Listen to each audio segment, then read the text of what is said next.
जय हिंद, मैं हूं प्रेरणा सिंह और आप देख रहे हैं लाइव टाइम्स का डिजिटल प्लेटफॉर्म।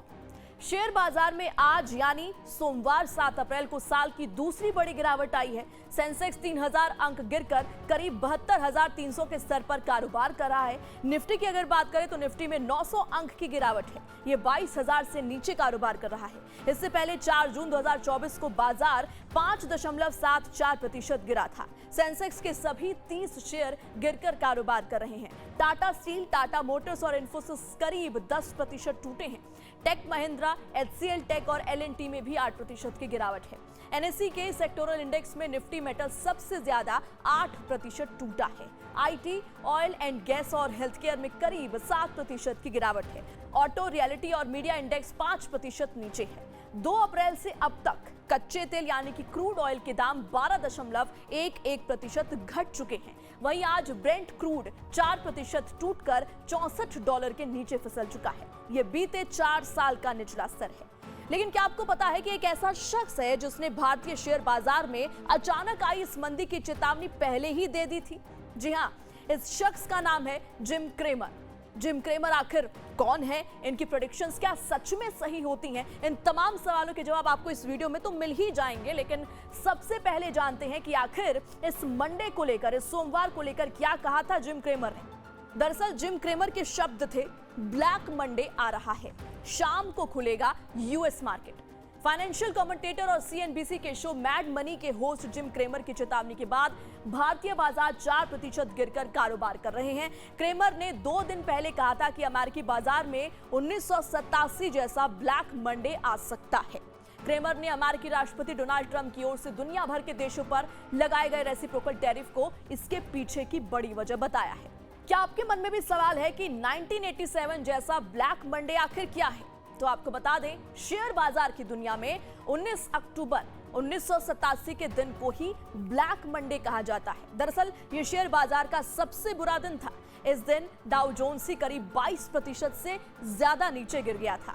19 अक्टूबर 1987 को अमेरिकी शेयर बाजार डाउ जोन्स में आई ये गिरावट अब तक की सबसे बड़ी सिंगल डे क्रैश है। क्रेमर ने कहा, अगर ट्रंप नियमों का पालन करने वाले देशों को राहत नहीं देते हैं तो 1987 का परिदृश्य 3 दिन की गिरावट और फिर सोमवार को 22% की गिरावट संभावित है, पॉसिबल है। हमें ये जानने के लिए लंबा इंतजार नहीं करना पड़ेगा। सोमवार तक ये पता चल जाएगा और ये जो प्रेडिक्शन है जिम क्रेमर का, वो दिख भी रहा है। जिम क्रेमर की 3 बड़ी भविष्यवाणी ऐसी है जो कि सही साबित हुई है। जैसे कि एनवीडिया पर बुलिश कॉल, 2023 का ये मामला है। क्रेमर ने 2023 में एनवीडिया जैसी मेगा कैप टेक कंपनियों पर बुलिश रुख अपनाया था। तब शेयर $15 के करीब ट्रेड कर रहा था। जनवरी 2025 में ये $150 के करीब पहुंच गया था, यानी उनकी ये कॉल सही साबित हुई। दूसरा, मार्केट वोलेटिलिटी 2022 की शुरुआत में क्रेमर ने बाजार में अस्थिरता की भविष्यवाणी की थी, जो कि सच हुई। उस साल स्टॉक्स में भारी उतार चढ़ाव देखा गया। S&P 500 इंडेक्स लगभग 19% गिरा। उनकी ये चेतावनी निवेशकों के लिए उपयोगी रही। अब 2008 की बात करें तो 2008 के बाद की रिकवरी, 2008 के वित्तीय संकट के बाद क्रेमर ने 2009 में बाजार में सुधार की भविष्यवाणी की। उन्होंने निवेशकों से पिटे हुए शेयर में अवसरों को तलाश करने की सलाह दी। उस साल S&P 500 इंडेक्स में 23.5% की तेजी आई। लेकिन हर सिक्के के 2 पहलू होते हैं। जिस तरीके से जिम क्रेमर की कुछ बड़ी भविष्यवाणियां एक्यूरेट साबित हुई, तो वहीं जिम क्रेमर की कुछ भविष्यवाणियां ऐसी भी हैं जो गलत साबित हुई। अब जिक्र करते हैं उन गलत भविष्यवाणियों का। जैसे हेवलेट पैकार्ड 2012, 20 नवंबर 2012 को क्रेमर ने दर्शकों को हेवलेट पैकार्ड और बेस्ट बाय के शेयर को तुरंत बेचने की सलाह दी थी। हालांकि अगले 6 महीनों में हेवलेट के शेयर में 115% की तेजी आई, वहीं बेस्ट बाय के शेयर में 124% की तेजी आई। यानी जिम क्रेमर की भविष्यवाणी गलत साबित हुई।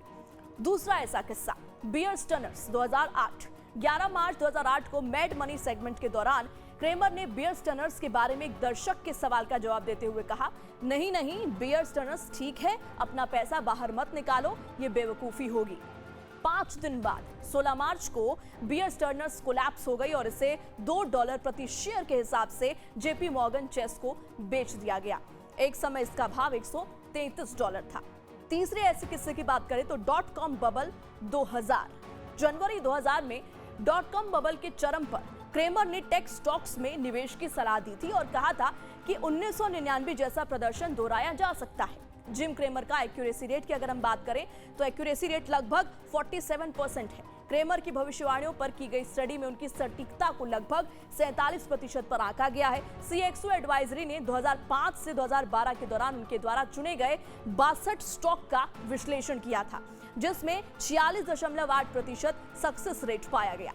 अब बात करते हैं रेसिप्रोकल टैरिफ की, जिसकी वजह से ये बड़ी मंदी नजर आ रही है। रेसिप्रोकल टैरिफ के ऐलान के बाद 2 दिन में डाउ जोन्स 9% से ज्यादा गिरा है। 4 अप्रैल को डाउ जोन्स इंडेक्स 2231.07 पॉइंट या 5.50% गिरकर 48,340 के स्तर पर बंद हुआ। 3 अप्रैल की बात करें तो 3 अप्रैल को भी ये 3.98% गिरा था। 4 अप्रैल को S&P 500 इंडेक्स 322.44 पॉइंट या 5.97% गिरकर 5,074 के स्तर पर आ गया। 3 अप्रैल को भी ये 4.84% गिरा था। 4 अप्रैल को नेस्डेक कंपोजिट 1050 अंक या फिर 5.97% गिरकर बंद हुआ। एक दिन पहले 3 अप्रैल को भी ये 5.82% गिरकर बंद हुआ था। हालांकि इसके तुरंत बाद बुलबुला फटा और उनके द्वारा सुझाए गए स्टॉक्स जैसे अरीबा और इन्फोस्पेस में भारी गिरावट आई। अरीबा का शेयर $168.75 के पीक से घटकर $2 पर आ गया था। वहीं इन्फोस्पेस का स्टॉक $1,305 से घटकर $2.67 पर आ गया। S&P 500 इंडेक्स का मार्केट कैप 3 अप्रैल को $45.388 ट्रिलियन था, जो 4 अप्रैल को घटकर करीब $42.678 ट्रिलियन पर आ गया। वहीं 2 अप्रैल को मार्केट कैप $47.681 ट्रिलियन था, यानी 2 दिन में मार्केट कैप करीब $5 ट्रिलियन घट चुका है।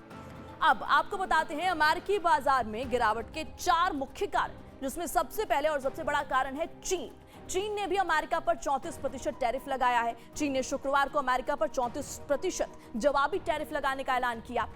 नया टैरिफ जो है वो 10 अप्रैल से लागू होगा। 2 दिन पहले अमेरिकी राष्ट्रपति ट्रंप ने दुनिया भर में जैसे को तैसा टैरिफ लगाया था, यानी कि रेसिप्रोकल टैरिफ। इसमें चीन पर 34% अतिरिक्त टैरिफ लगाया गया था। अब चीन ने उतना ही टैरिफ अमेरिका पर लगा दिया है। कंपनियों को मुनाफा कम होने का डर है। अमेरिका ने सभी आयातित सामानों पर 10% न्यूनतम टैरिफ और कुछ देशों जैसे कि चीन पर 34, वियतनाम पर 46% पर इससे भी ज्यादा शुल्क लगाने का ऐलान किया। इससे वहां से आने वाले सामानों की कीमत बढ़ जाएगी। इससे कंपनियों की लागत बढ़ेगी, जिसका असर उनके मुनाफे पर पड़ेगा। मुनाफा कम होने की आशंका से निवेशकों ने शेयर बेचना शुरू कर दिया है, जिससे कि बाजार में गिरावट है। अब अगले मुख्य कारण की बात करें तो ग्लोबल ट्रेड वॉर का डर। अमेरिका की ओर से टैरिफ लगाने के ऐलान के बाद दूसरे देश भी जवाबी टैरिफ लगा सकते हैं। मिसाल के तौर पर अगर भारत पर 26% टैरिफ लगा है तो भारत भी अमेरिकी सामानों पर शुल्क बढ़ा सकता है। इससे ग्लोबल ट्रेड में रुकावट आ सकती है, जिससे सप्लाई चेन जो है वो बड़े स्तर पर प्रभावित होगा। इस अनिश्चितता से निवेशक घबरा गए हैं और उन्होंने शेयर बाजार से पैसा निकालना शुरू कर दिया है।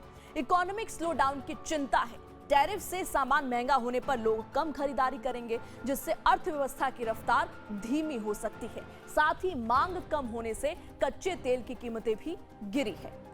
ये कमजोर इकोनॉमिक एक्टिविटी का संकेत है। इससे निवेशकों का भरोसा डगमगाया है और बाजार में गिरावट तेज हुई है। 9 अप्रैल से लागू होंगे रेसिप्रोकल टैरिफ, लेकिन उससे पहले ही बाजार में बड़े स्तर पर मंदी देखी जा रही है। और सबसे बड़ा एग्जांपल आज का है, मंडे का है, जिसे जिम क्रेमर ने ब्लैक मंडे कहा। मैं फिर लौटूंगी एक नए टॉपिक के साथ। तब तक जुड़े रहिए लाइफ टाइम्स के डिजिटल प्लेटफॉर्म पर। मुझे दीजिए इजाजत। जय हिंद।